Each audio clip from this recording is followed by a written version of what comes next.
Othering Podcast explores the world of marginalized communities with a focus on the disabled and LGBTQ+. In our discussions, we will provide a platform for our guests to advocate and share their stories. By delving deep into their difficulties and successes, we will explore the changes necessary to improve lives everywhere. Thank you for joining us, and welcome to the Othering Podcast with Mike and Dory. Step inside a world where animals walk, talk, and think just like us. This collection of 30 short stories, each starring unforgettable anthropomorphic characters, is written with one simple philosophy. Everyone is welcome at the zoo. Created for readers of all ages, these stories celebrate diversity, imagination, and the joy of seeing the world through different eyes. From clever foxes to thoughtful elephants, every tale offers humor, heart, and a fresh perspective on what it means to be human, told through the voices of the creatures we love. Whether you're looking for a quick read, a thoughtful escape, educational value, or even a modern set of bedtime stories, Welcome to the Zoo is your ticket to adventure. Welcome to the Zoo is available now on Amazon in hardcover, paperback, Kindle, and free with Kindle Unlimited. Welcome to the Zoo by Paul Smith. PEP Radio, part of the Pennsylvania Equality Project, advocates for the rights of LGBTQ+ people, the disabled, and marginalized communities. We play music from all 7 continents from 1928 through 2025 in English, Spanish, German, African tribal languages, Korean, and Japanese.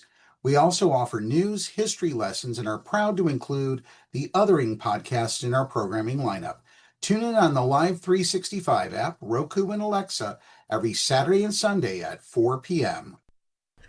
Okay, today we are talking to Hayes. Hayes is a chronic illness advocate. She is currently in school studying to be a social worker. She is 22 and has been chronically ill since 16, and it's been continually getting worse as her health has been degrading. And social work feels like her last real option to do something that she loves while she's struggling to pace herself. They work 2 jobs and have an internship for this year, and they're entering the busiest part of their life. I'm excited to hear about it. Yes, and me too. Welcome, Hayes. Yes. Great to meet you. Hi, guys. Great to meet you guys, too. Thank you for coming and speaking with us. So let's get started on your journey into social work. So I recently started my journey into social work last year. I worked with kids with disabilities and complex medical needs, and I had a social worker who was also a psychiatrist who double majored and was like, "Hey, can I talk to you for a second?" And I was like, "Yeah." And she was like, "I love the way that you work with these kids, and you'd be like a great asset to the field." And I was like, oh, like I really never thought about it. I thought that I would do BOCES for a really long time. I thought I would do my job for a really long time. I was really looking to go back to college. For a while, I thought about going into teaching, and then I knew how rigorous the program was, and as my health was declining, it wasn't really an option. With things that I had picked up in 2020, with the way that police had reacted to BIPOC and LGBTQ people, I realized that being an SVU detective wasn't in the cards for me anymore, because it would require me to be a police officer first, and it wasn't something that felt morally correct. I was someone who watched SVU Law and Order as a child, and I really wanted to help people and make a change, and I wanted to be the next Olivia Benson. Yes. I think you probably hear that a lot for anyone who wants to help people. They see Mariska Hargitay as this powerhouse of a woman, and a part of me wanted to be that myself. I went into social work. I started school last year. I'm in my senior year now, and I'm going into an internship where I will help victims of interpersonal violence of women and children. I start that in the beginning of September, and I start college in 2 weeks. Awesome. Social work really does feel like the last chance for me to actually make a change, because as my health is degrading, I recently got a diagnosis of POTS, and it's moderate, and I am being diagnosed with ME/CFS. So it genuinely does feel like it's really my last hope. I really just want other chronically ill people to know that there are options, and that as much as you might not be able to have your first choice or your second choice or your third choice, it might be your fifth, sixth, or seventh choice, but there's still an option. Yes. Yeah. And I mean, I've gone through, I don't know how many iterations of jobs myself. And sometimes, like, I stumbled into teaching. It wasn't at all something I wanted to do. I was just like, I had family members that were teachers, and I respect the hell out of teachers. But I was just like, ew, children. I was like, ew, repetitiveness, because I have ADHD. And you'd be teaching the same thing over and over and over again. And I'm like, Right. guys, can we get some, I don't know. I wouldn't be able to stay on subject. I would be like going off on tangents left and right, and I'd be like, guys, you want to talk about like roller coaster today? I'm a science teacher. yes. And I would be like that too. And just the thought of dealing with like other people's children at first scared the hell out of me, because I will admit that I don't like other people's children. I'm more afraid of the parents. I'm like, I love working with children, but a lot of like in the program that I work for, a lot of the children's parents that I work for are very picky. They are they want things a certain way, and if they're not done a certain way, and I understand that people want the best for their children, and that's completely fine and completely respectable, but also at the end of the day, we are just trying to do our jobs, and sometimes parents can make it 10 times harder by having very specific things that they want for their child, and we might not be able to do that the same exact way, and they might not be as lenient as they should be. I know an occupational therapist. He says the same thing, that the kids are great, but the parents are a pain in the ass. You kind of struggle with the balance between hearing the parent out and being like, well, we might not be able to exactly accommodate. Yes, and I agree. That would be kind of a harrowing aspect of it too, but like having grown up as a kid, shocker, right? But I knew how I was, and I knew how my friends were, and dealing with them. Little pains in the ass. Yes. And so I didn't necessarily think of it as, well, I kind of thought of it as both. Children are pains in the asses sometimes, and then the parents are pains in the asses sometimes. And if you're both pains in the asses, like, I would explode. You got a double whammy. Yeah. How would you want to deal with that? Right. And so, like, I was thinking, gross. No hate. I totally respect you if you are a teacher, because that is a very hard profession. Yeah. Yes. And I have mad respect for you. But for me, it was just like, oh, no. And then what happens? I ended up a teacher. But at least you don't teach. Assistant. At least you don't teach children. Yes, but I ended up loving it. And I think sometimes we kind of have to try things out, even though it may be like the last thing you would ever think of doing. Try it out, because I ended up loving teaching. Yeah, I taught, straight out of high school adults, but, well, kind of adults. And it was fascinating, and it was fun, and the aha moments that you get to see was just awesome. And so, yeah, it may not be your first choice or your fifth choice, but keep looking, because there's always going to be that one that you may have never even thought was possible. And it just clicks. Yes. Yep. And it fits you perfectly. And, it has the accommodations that you need, and, to help you continue in that line of work. I really feel as though, like, social work allows me to just be honest with myself and my limitations. I think that's something as, like, when you become ill, you don't want to realize that you're grieving someone who no longer exists. So the limitations that you used to have absolutely don't exist anymore, and you've grown into new ones. And I think that's what I struggle with the most, is the grief now of becoming this new person with new illnesses, with new limitations. And social work reminds me, because in social work, the one thing that they talk about is self-care. The one thing that they talk about is, no matter what, if you don't take care of yourself, this profession is going to eat you alive. Yeah. Yes, because you see so many horror stories, and just sometimes you have to be the advocate for some of the saddest and hardest, situations.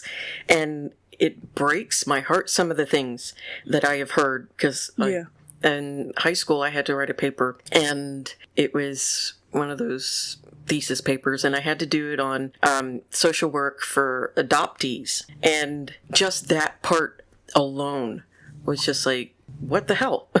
And, it was so sad. And the system just eats people and spits them out. Yeah. And it just, ever if you're since not then. careful, it can do it to you too. Right. Yeah, and ever since then, I want people to know that even though the system sucks, that, we can find a way to change it for the better.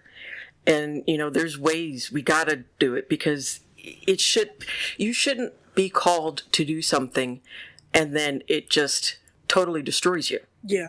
The system is something that I think is meant to just spit people out. Yes. The system, I say it all the time, the system is working the way that it's supposed to. It's not that the system is broken. The system is working the way that it's supposed to.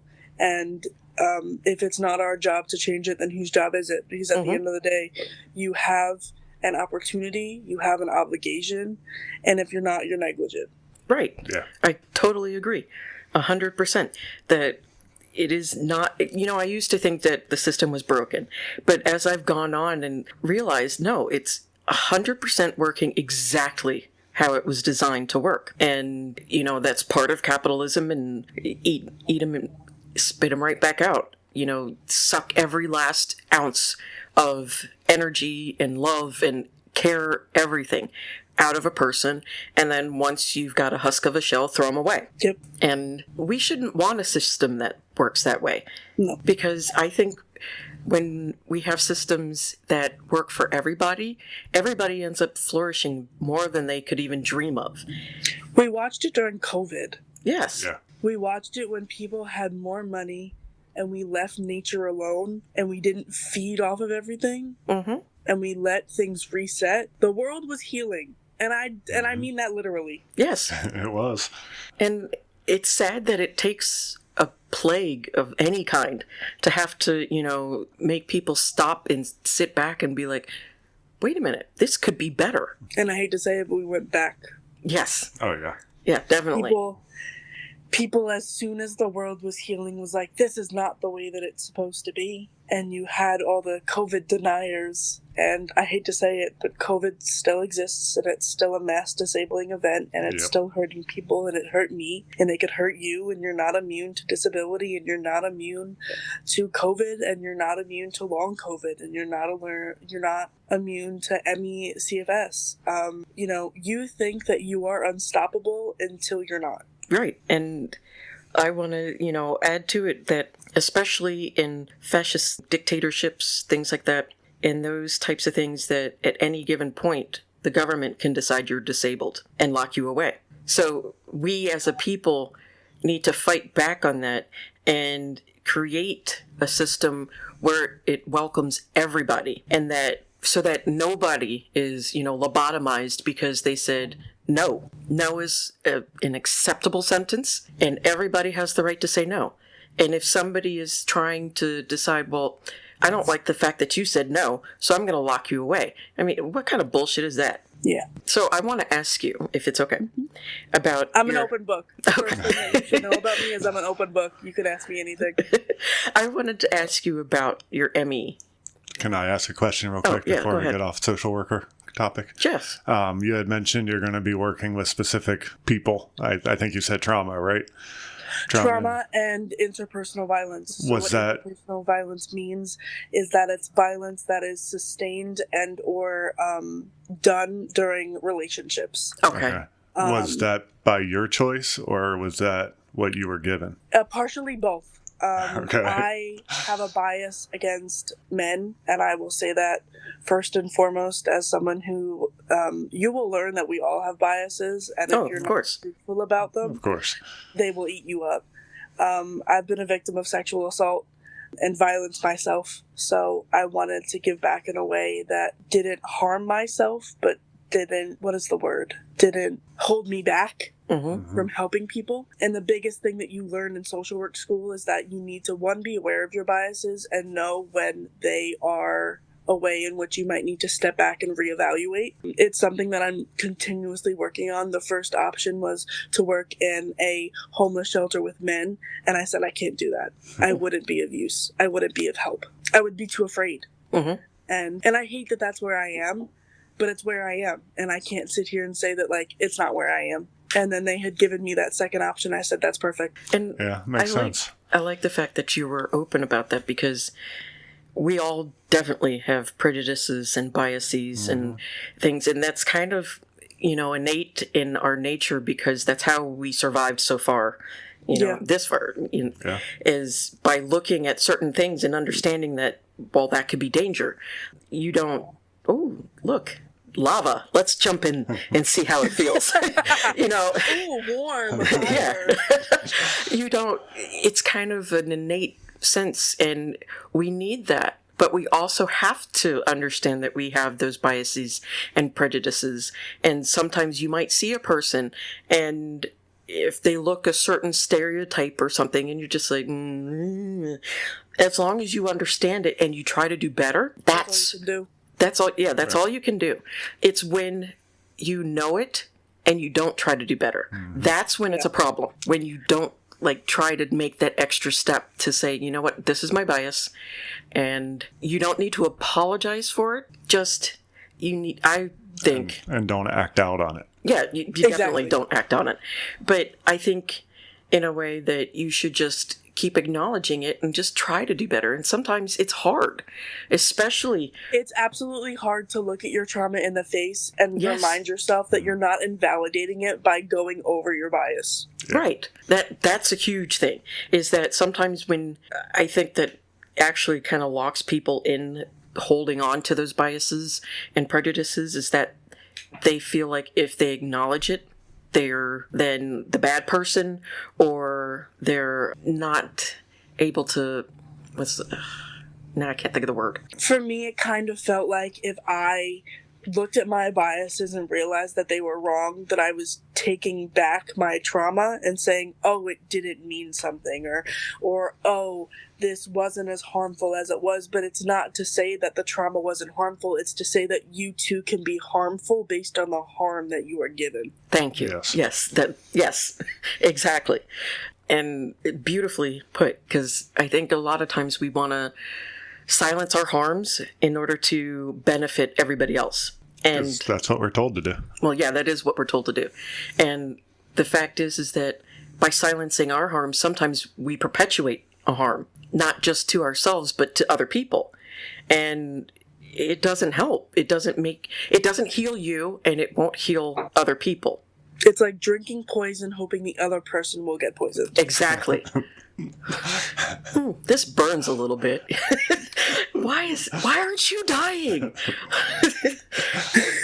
I will always say that as much as I've gone through everything, is that I will never use the word hate. Yes. Because hate is like drinking poison, hoping that the other person will feel it. And hate hurts, and it burns, and it's angering, and it's saddening, and I know what it's like to hate someone for all that they've put you through, and it doesn't do anything, and it took me a long time to realize that it doesn't do anything. Yes. The anger and the sadness, it sits there, and it boils over, and then you are left with, I don't know what to do with myself. Yes, yep. That's 100% true. And I've been guilty of that, where I let the hate fester to the point of where I wasn't even recognizable. And just everything pissed me off immediately. And I wasn't great to be around, and I wasn't fun, and, it just ended up hurting everybody around me too, who knew that wasn't who I was. And when I acknowledged it, and it's just like, I don't want to feel like this. Why would anybody want to hold on to this? And because it's debilitating in and of itself, because it holds you back so much. You can't see things for what they truly are. You can't enjoy things. You can't you miss out because you hate so much. Yep. And, people say hate is a strong word, and it's a strong word because it takes so much out of you when you hate. things or people. And it's not to say that you can't be angry about what happened. You're allowed to be angry. You're allowed to feel those things, but don't let the hate consume you. Well put. Thank you. So I had interrupted you. You were going to ask her a question. Yes, about your ME/CFS journey. How did that come about? So it started when I was given a COVID diagnosis, and I was given a cold. It was just a cold, or I thought it was just a cold. And then it turned into another cold, and then it turned into COVID. And then we didn't know it was COVID at the time because I was asymptomatic. It just felt like a cold. Mm-hmm. And I didn't recognize myself anymore because I keep sleeping. And the sleep wasn't fulfilling and it wasn't refreshing, and I just needed more. And then I went to the sleep doctor and was like, something's wrong. And they were like, it's sleep apnea, wait 6 months for a sleep machine. So I got a sleep machine, and I went back and I said, this isn't working. And he said, well, fatigue is like a fever. ME/CFS doesn't exist. Fatigue is like a fever. I know.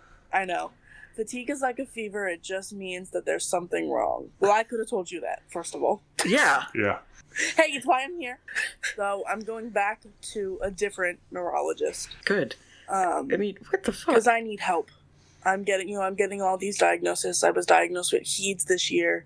I was diagnosed with POTS this year. I was diagnosed with hypophosphatasia, which is a metabolic bone disease. I was diagnosed with sleep apnea. I was diagnosed with a bunch of mental health conditions. But the one thing that is stopping me from living my life is this fatigue. Yes. Yeah. And it's debilitating. It's frustrating. It's saddening because I am not able to think the way that I used to. And I want to make it clear that, I think it's 1 in 4 people who are diagnosed with ME/CFS can work and can do school. And I'm incredibly privileged to be able to do those things. But it stops me in ways where I need immense accommodations at college. I need immense accommodations at the jobs that I am working. I need immense accommodations to live my life. And if I wasn't given those accommodations, I would be home. Do you get those accommodations? It's a struggle. I believe it. At the moment, I am fighting my college to give me accommodations for POTS, hEDS, and once I get my ME/CFS diagnosis. Because the one thing that I need is I need to be able to take off school if I need, and it for not to hit me with participation in my grade. What they don't tell you about doing college full-time is that in my college specifically, you are only allowed 3 unexcused absences. yeah. Yeah. Or they will fail you. Which is bullshit too, because like in my classes, there was that policy, but I would kind of flub it because certain students that I had either were immensely ill, and so I would work with them, or they had children. And it's kind of hard to be on 100% when, you're worried about your kids, whether or not they're okay and at home, or, if somebody's able to take care of them. So I would allow them sometimes to bring their kids in. And it didn't disrupt my ability to do my job. So I don't understand when schools, teachers do If I'm that. paying for my own degree, Right. and I'm handing in the homework, and I am emailing you, and I am honest, I am confrontational, and I am communicative to you about my struggles, the professors will always say it's not our policy. And I understand that it's not your policy, and I understand that you can be understanding as much as you want to be. But when you say as a school that you are accommodating, that you care about diversity, you care about inclusion, you care about equity, and then you have policies like that hinder your students that are ill, Yep. do you truly care about diversity, equity, and inclusion? Right. And that's 100% correct. If you can't find ways to accommodate people, meet them where they are in their life, then why the fuck are you even doing anything? I mean, just admit it. You only want able-bodied children to come here. And it ruins so much, because those people that get left behind, chronically ill, people of color, black people, all of those, we have great contributions to be able to do. And it's not necessarily, working from 8 in the morning till 8 at night type of contribution. We create things, we, design things, we create art. And sometimes it's when we can. Instead of looking at the things that disability creators create, I was thinking of inventors, but you get my point. Instead of looking at what disabled people create as something that you might not need, look at it as something that you might need in the future. Yes. Mm-hmm. That helps other people. Because just because it's something that might not be useful to you doesn't mean that it's not useful to other people. Right. It's not all about you. Exactly. Say that louder. It's not all about you. Exactly. I mean, that's the thing that everybody needs to understand, is that the sun doesn't revolve around just you. You are not the earth. You're not the end-all and be-all for everybody. We went through that. We know that the earth doesn't revolve around the sun, Right. babe. It's not 1620. Exactly. We've discovered where we are in the planetary system. Let's remember that. We are a speck of dust, basically, in comparison to the rest of the shit that is out in the universe. And there's probably more of us. There probably is. There could be little green men. There could be big, tall blue men. Or it could be a bunch of other people that look exactly like us, that think exactly like us, and said, oh no, can't possibly be anybody else. And, so we don't know. And I say it all the time. For the most complex creatures that we know about, we can be incredibly selfish and stupid. Yeah. Yes, we are. Oh, yeah. And that's the thing. Like, I saw there's a thing that I want to get called Tab Buddies, and they look so adorable. But the thing is that somebody kept saying, well, they look stupid, they're not useful. But at the same time, if you have arthritic hands, or you have weak hands for some reason, and instead of constantly dislocating your fingers, you can use a Tab Buddy. Exactly. Or it could just be as simple as you just got your nails done and you don't want to break them off. And so it becomes useful in so many different ways for so many different people, not just those that are disabled. And I think people need to be reminded constantly that a lot of the things that we have, such as, color on our TVs, curved televisions, laptops, iPads, cell phones, these things, what are these things? Headphones. A lot of those inventions were created because of blind people, or, hard of hearing people, or people that have, Ehlers-Danlos and other syndromes like similar. They were the original people that it was created for, but it benefits everybody. There's a series that Chronically Jenny had started on her Instagram where she talks about things like the rubber things on the side of sidewalks for blind people, or iPads, headphones, things that are now everyday use that were specifically made for disabled people. Mm-hmm. We highlight and we curb innovation. Yes, we do. We find those little spots that, this just doesn't work right. So let's fix it, and then everybody benefits. And then we're never credited. Right. It's just, oh, well, it's convenient.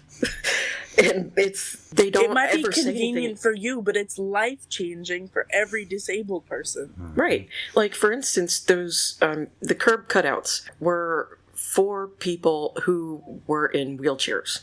Mm-hmm. So that they could actually cross the street, God forbid. And then when they added the bubble thingies, the little rubber things, that was for blind people. But you know how it benefits people that aren't necessarily in any way, shape, or form disabled, is that you kind of know that you're coming to a curb cutout, and you're able to then kind of feel, instead of having to stare at the ground constantly. Yep. So you know that you can then cross when you see the sign, instead of looking at your feet constantly, trying to see, well, am I going to drop off the face of the earth now? And you press a button and it says, wait. Yes. Yep. And you hear it. Yeah. because sometimes it gets really loud and you can't always hear anything because of the traffic. So that wait sign, beeping at you or saying wait is because of blind people. Exactly. When Dory had mentioned the dislocating fingers, you showed your hands. So I'm assuming with your Ehlers-Danlos, you have a lot of issues. I do. And I'm assuming that results in a lot of pain as well. Cracks, and it subluxates, and it dislocates, and my fingers consistently go out like this, and insurance won't cover ring splints, so I have to get my own. I love when insurance goes, it's not medically necessary. Babe, I know for a fact you are able-bodied. Yes. Yeah. Dory was just denied her wheelchair for pretty much that exact same reason. Yes, because I am not... The thing that they said was, because I don't need help with getting dressed or bathing or going to the bathroom, I don't need a wheelchair. That's crazy. Yes. Yeah. And then they said, you can get a well-fitted walker, and oh, by the way, your doctor didn't say if your arms could work. So then if my arms don't work, how the hell is a walker going to help? How can I use a walker? Yeah. It's like, do you people even think before you type this shit out? I mean... Do you reread it? Apparently not. But, I mean, if my arms don't work, I can't use a walker. And now I'm just kind of laying like a slab of wood on the floor. Because I can't move anywhere. No offense to slabs of wood on the floor, but still... They're more of use than the fact that you can't use a walker because your arms don't work. And why does that even, what do arms not working have to do with a wheelchair? She can't propel herself on a manual wheelchair, is what they were trying to say. That she wouldn't be able to use it because they don't know if her arms work. But she could use a walker. So you ask follow-up questions. Yeah. Right. But if I can use a walker, I can use a manual wheelchair. So has your insurance been trouble for other stuff? So I like to talk about Blue Cross Blue Shield as yes. bullshit. Any diagnostic testing is not covered. Oh, Jesus. So genetic testing, off the table. I need that for my conditions, and I don't know how much I'm going to have to pay out of pocket for it. Yeah, that's not the first time we've heard that issue with Ehlers-Danlos and getting the genetic testing. I was prescribed to get genetic testing because cancer runs in my family. Okay. And two of my doctors said she needs this testing. And of course, my insurance said, nah, you don't need it. Even though by going through the testing, it would say if I am prone to cancer. And then I could do prophylactic procedures to stop the cancer from even happening. Yep. Which would cost a hell of a lot less than if I get than if you just cancer. gave the damn genetic testing. Right. Yep. So, I mean, I lucked out that there was a study going on where they were giving free genetic testing to study different cancers, and luckily I was able to do that. But, not everybody has that option. I don't understand why insurance is so afraid to shell out that little bit of money now, even if it seems a lot. It could be $10,000. I get it. You don't want to spend it, but it's better to spend the $10,000 now than $400,000 later. Exactly. So I don't understand why you have people in these positions to say no. It doesn't make sense. Do you know how hard it is to get a letter in the mail for a denial? Yes. Do these people understand how hard it is for them to read your case? You're not even looking at the person. It's like reading a resume. Right. And throwing it out saying that it doesn't mean anything. God forbid that you are ever in that position. Yes. And the same insurance that you work for says, nah, you don't need it. And does that happen? Yes. People that work for them, they get denied just like us? Yep. Okay, I'm glad. Just a little, I'm glad. Yeah. Hold back your feelings, hon. I know. Yep. But, and it kind of makes me glad too in a bit. As mean as it is to say, sometimes people don't understand or learn until they're faced with that problem. In reality themselves. Yeah, and I hate for people to be denied things that they need, especially when it's life-saving or just allows people to have a life. Yeah. And I would love the C-suite of these companies to get debilitating illnesses and watch their own company say, no, you don't deserve this. You don't need this. I mean, the one guy got shot. Yes, and I'm not condoning violence. Yeah. I don't I'm believe... not condoning violence, but at the end of the day, someone's responsible. Right. Right, exactly. Someone is responsible. And 100%, when you sit there and deny, you are causing the death of thousands, if not millions of people. So a little schadenfreude is, kind of... Yeah. Yeah, I get you. I will always say, I'm not saying they deserved it, but God's timing is always right. Yes. It's a good way of putting it. Exactly. And like I said, I don't believe in going out and murdering people. I don't condone that at all. But at the same time, I understand the level of anger. I and understand upset. the reason. I Yes. understand the feelings. I understand because we all feel it. As Yes. disabled people, we all feel it. Yeah. And how can you not even look at the person and just say no? You didn't even read the full report, because in my report, I was prescribed a bathing chair, which indicates that I have troubles bathing. I'm sure they didn't see the whole report. Right. So it's like, well, what were you looking at then? Mm-hmm. How can you base a decision on not enough information? So, If you didn't even read the full report. Right. You couldn't have, because like I said, and I was prescribed a chair for putting in my shower so that I can get help bathing, because I don't feel comfortable unless Mike is around, because there are times when I feel dizzy, there are times when my legs are gonna buckle on me, and I can't predict when that's gonna happen. Yeah. So I don't feel right showering alone anymore. And then to say, oh, well, you don't need a wheelchair because you can't bathe, you can still bathe. What the fuck? Who's picking me up? Yeah. Hey, for real, who's picking me up? So I want to talk about POTS. Dory mentioned dizziness and everything. Yes, and please. we have a lot of people that have POTS on the show, and we haven't really talked much about it. No, we haven't. And I would like to. Yeah, I would like to learn more about it. I mean, I know what it is. I've heard all the symptoms and stuff. How does it affect you? I know it's kind of different in everyone. So I was told, so there's an exercise program called the Dallas CHOP program that a lot of doctors will prescribe POTS patients because they believe that it's because of deconditioning. What they don't know is that when patients have EDS, normally it's a vagus nerve issue. Mm-hmm. It is not a deconditioning issue.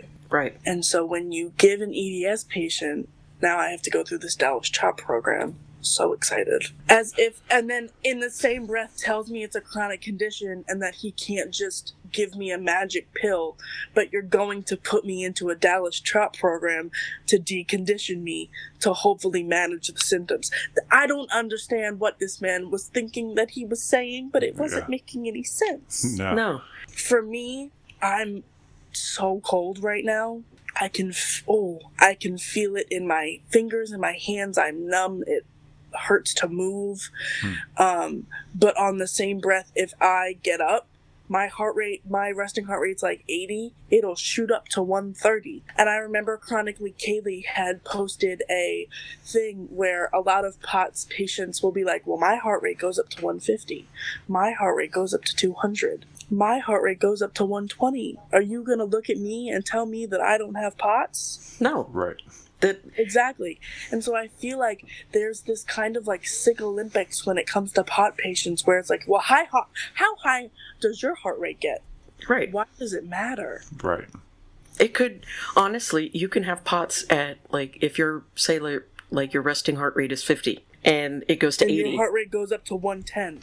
It doesn't necessarily, like, I was just recently reading one of those lovely science things, literature, and it said it doesn't have to be over 100 to even be considered POTS. Nope. It can be just has like to be 50 to 80. Beats. Right. So if you stand up and all of a sudden it jumps to 80 and your resting heart rate is 50, that can still be POTS. You do not need a tilt table test. Oh God, those are You do not need awful. a stand test. The way that I was diagnosed with POTS 2 days ago is I showed him 2 to 3 years worth of data, stood up, my resting heart rate was 80. He looked at it at 130 and said, "That's the diagnostic criteria for POTS. I don't have to do anything else." Right. I'm glad he understood that.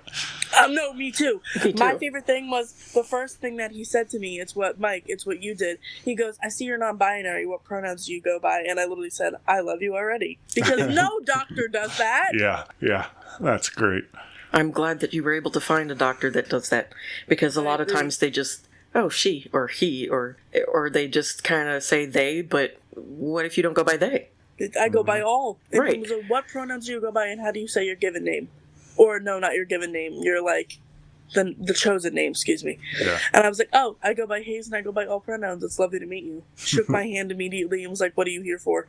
And that's how it should be, because you may present as she and be a they, or a he, or you could present as a he and be a she, or you could Exactly. present as a she and be a she, but we can't Or assume. you can present as a they and be a he or a she. Right. Or you could look like something that out of this world. And, you know... My favorite thing when people ask what my pronouns are is I go, all pronouns, it on a bad day. Well, I've been called it, too. But for me, what the doctor had said, he goes, no carb-heavy meals, no hot showers, no hot baths, compression socks, up your salt intake. And I think what is scary for me is no carb-heavy meals. I have EDS. My body craves carbs. Yes. I'm also being diagnosed with celiac disease. Jeez. And I won't get that diagnosis till I think August 27th. So not being able to have carbs is like a very big deal to me. And it might not seem like a big deal for someone who's on a diet, or it might not seem like a big deal for someone who like doesn't have EDS. But when it's the one thing that your body craves because it's so tired all the time, and then you're told you can't have it, that is terrifying. Yeah. It is. Because then my body won't crave anything else. And I'm not going to eat something that I'm not craving. Right. It's hard to eat something that you don't crave or that you don't want. I mean, as simple as, like, we have cheese crackers with cheese in the center. I didn't want them, but I needed something to eat. It was salty, and so I started eating it, and it kind of made me sick. Because I didn't want it. I wasn't craving it. There's actually a study that shows that if you're eating foods that you don't like, your body will quite literally not take the nutrition out of it. Right. Yeah. Do you have troubles with like dizziness, falling, or fainting, stuff like that? I don't faint, but I have presyncope, so it consistently feels like I see stars. I get dizzy. I like it kind of feels like the way that I described it to my doctor was, do you know in movies where they show a drunk person, but it's the camera of a drunk person and it's very shaky? Yep. That's how I feel. Oh, Yeah. that's awful feeling. And I know what you're talking about. I don't have POTS, but sometimes I've had that kind of feeling of where I'm wearing drunk glasses. Yes, exactly. And but I'm not drunk, and it's an awful feeling, and it's horrible. And I also want to say that fainting is only found in like 30% of POTS patients. I thought it was less than that. It can, it depends on which I mean, I don't know. Scientific journal you're reading, but this consensus is usually about 30% will actually faint. The rest don't. So, if a doctor says, well, you don't faint, so you can't have POTS, that's not true. Right. Yep, it's 20 to 30% of POTS patients, according to the National Institute of Health. Awesome. I mean, not awesome. Not awesome, but yeah. Right, guys. You were right. Yes. Awesome that I was right, not awesome that you're just like, boom. Guys, I am now the wood on the floor. Exactly. So I'm going to ask a question, and I always get backlash for this because it's a terrible way of thinking. But before you got these diagnoses, were you doing things that you feel like you can no longer do and that you're missing out on now? Absolutely. I feel like, so I started getting, my first diagnosis was scoliosis at 16. And I was put into physical therapy. And then my mom spoke to one doctor that wasn't a spine doctor, and then took me out of physical therapy, and then that started my chronic pain. And so in high school, and even in elementary school and in middle school, I was in dance, I was in jiu-jitsu, and I never felt like I could keep up with my peers. And also, let's talk about being a fat person in dance. My God, did my peers not like me for the one reason that I did not look like them. Yep. I was an active child. What I didn't find out was I had PCOS, so that was the reason I kept gaining weight no matter how much exercise I did. And you learn really, really quickly that when you're ill, no one wants to be friends with a sick kid. Yeah. I learned really heavy on that no one wanted to make accommodations for me. No one really wanted. I was very lonely in high school. I was very lonely in college because I graduated high school in 2020. And so I went into community college, completed my associate's degree completely online, and was very lonely. I was completely privileged that I was able to complete my associate's degree completely online, because that's when my diagnoses went into full swing. I slept most of the day. I couldn't work. My 20s were supposed to be filled with spontaneity, and I have to plan hanging out with people months in advance, and I still cancel. I am mostly housebound and bedbound, and I had to get a new mattress after 2.5 years, and that was pretty saddening. Because I have my mom, who kind of understands but kind of doesn't. And she was like, there's a crater in your bed. And as funny as that is, that's how often I was spending time in my bed. And I don't think anyone talks about that. I had written a poem recently about envy and jealousy, and I had put it on Instagram. And my Instagram have kind of become my outlet of just like coping. Because before then, the loneliness and the isolation is extravagant. Yes. And your Instagram is wonderful, by the way. Thank you. You share so much and so much information, and I learned so much reading your stuff. Yes. I've worked with you on a post before, Dory and I did, and just the things you post are very good to know and stuff that needs to be out there. Stuff people need to learn. And the way that you put it is not just, regurgitating facts and figures or anything like that. It's beautifully done. Mm-hmm. And thank you. It feels like you're learning and not just, copy paste type of feeling. Mm-hmm. And I thank you for that. And for the listener, they generally post information about all different illnesses and different disabilities and really explain what it is and how it affects people.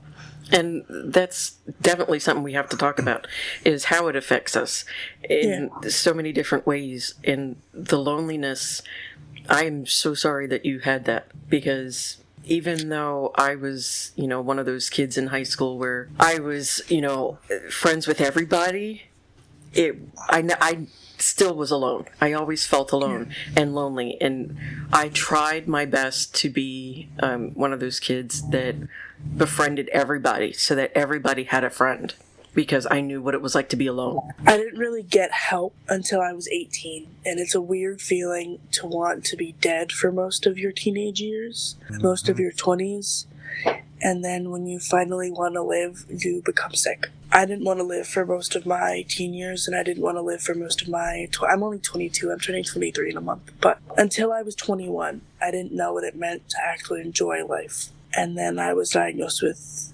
hEDS and POTS and hypophosphatasia and a bunch of other Hashimoto's disease, PCOS. And now I don't really know what to do, because you feel like you wasted so much time, even though it wasn't my fault. I wasted so much time wanting to die that now that I want to live, I can't. And that definition of life has changed for me, because I see my peers, they go out to California, they go out to Texas, they go out to the city, because I live in New York, so like the city is like a day trip, and I can't even do that. It's hard for me to even shower once a week. You take a lot of things for granted when you're healthy. Mm-hmm. For sure. And I had to remind my friends, like, can you guys just ask about my health? Because I have health updates every single week. I have 3 appointments every single week. I had 100 appointments in, I had 100 appointments in June. Jeez. You don't really know what to do with yourself. And I'm kind of left just lost most days. trying to find the joys in like old photographs and pen paling. It's one of my favorite hobbies because all I have to do is not that it's not fun, but type a little note and put it in my mailbox and someone else sends it out. Pen paling has saved my life recently. Yeah. It makes you feel like you have a friend and you're not alone and somebody's thinking about you. Yeah, I understand that. I also junk journal. It's one of the ways that I can be creative, that it doesn't need to be perfect. I can just slap a few things on paper and go, guys, here's the spread for today. And I completely understand what you're saying, because even though you're 22, I feel like I'm just now kind of alive. Yeah. And I'm 47.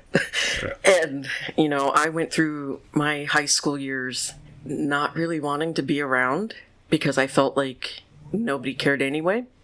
Yeah. And I, too, have PCOS. And so my weight would fluctuate up and down. And it also, damages your hair, too. Because of doing that. It falls out. Yep, it'll fall out or it gets frizzier than normal. And because of all of those things, people would call me Chia Pet at school. Yep. And I have like this, to me, like thinking about, my hair is kind of like, I feel like it's a silly thing to think of. But it not silly at all. I remember I had long hair for the longest time, and I cut my hair off recently last year in July.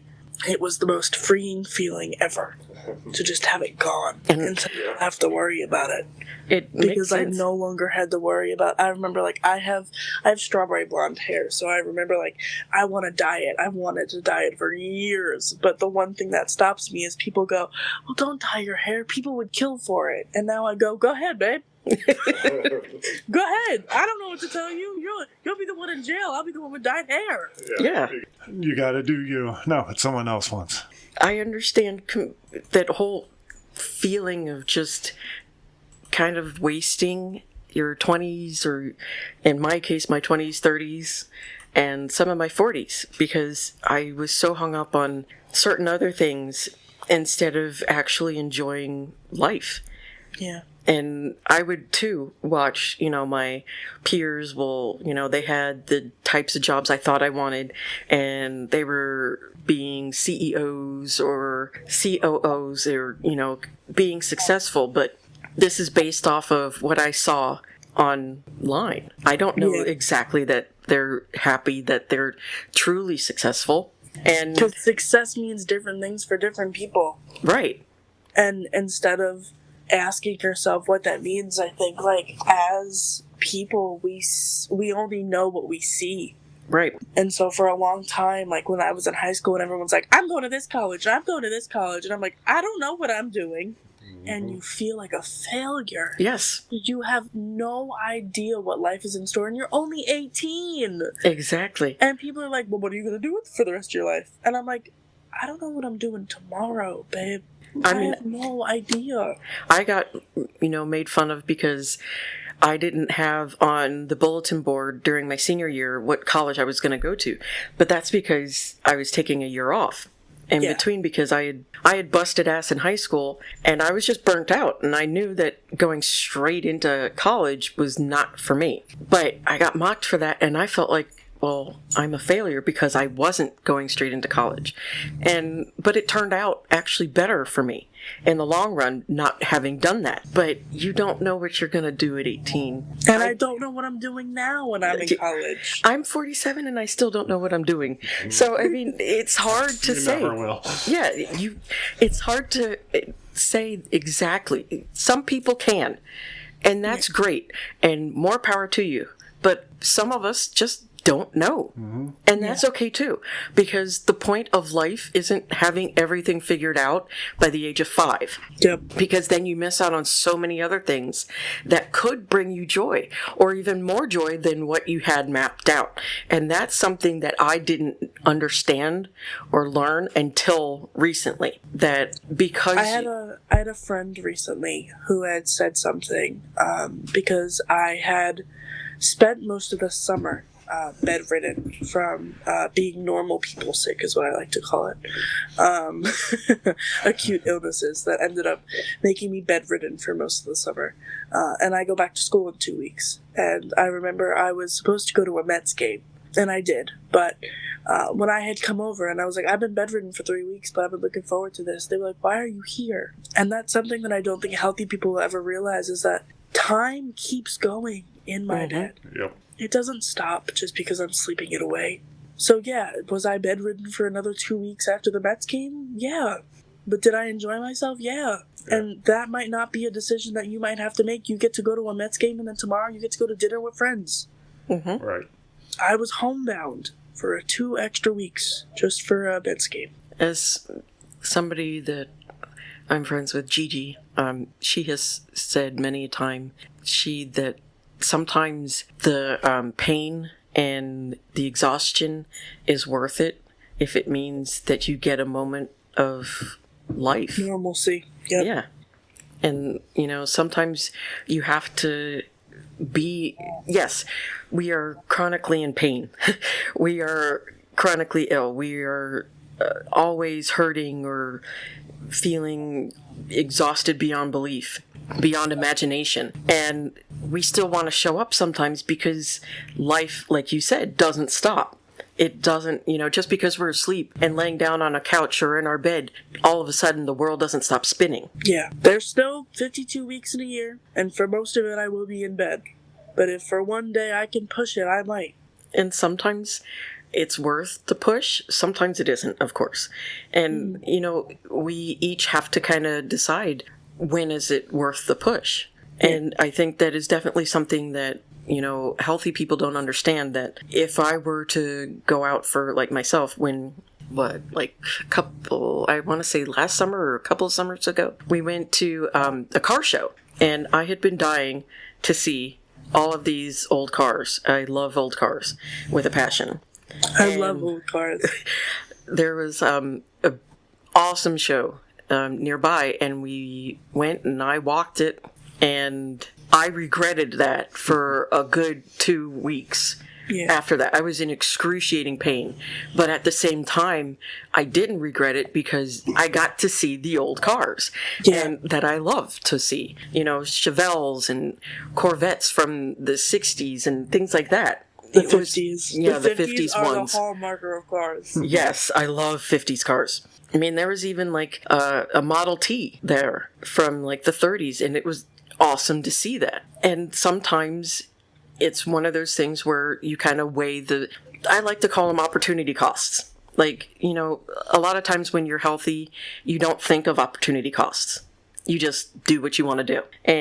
But when you are in some sort of chronic illness, whether it's pain or just fatigue, anything, you have to think of opportunity costs. Do I want to take this opportunity and then pay for it the next, month or more? Or do I want to sit this one out, save up my energy, save up, rest and all that stuff, and then do something else? And it's a juggling act.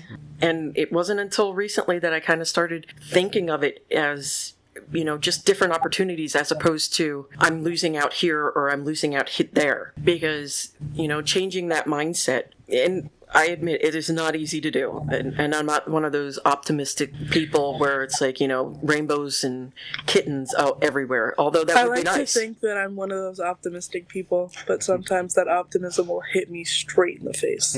Yeah, and it's okay to be optimistic.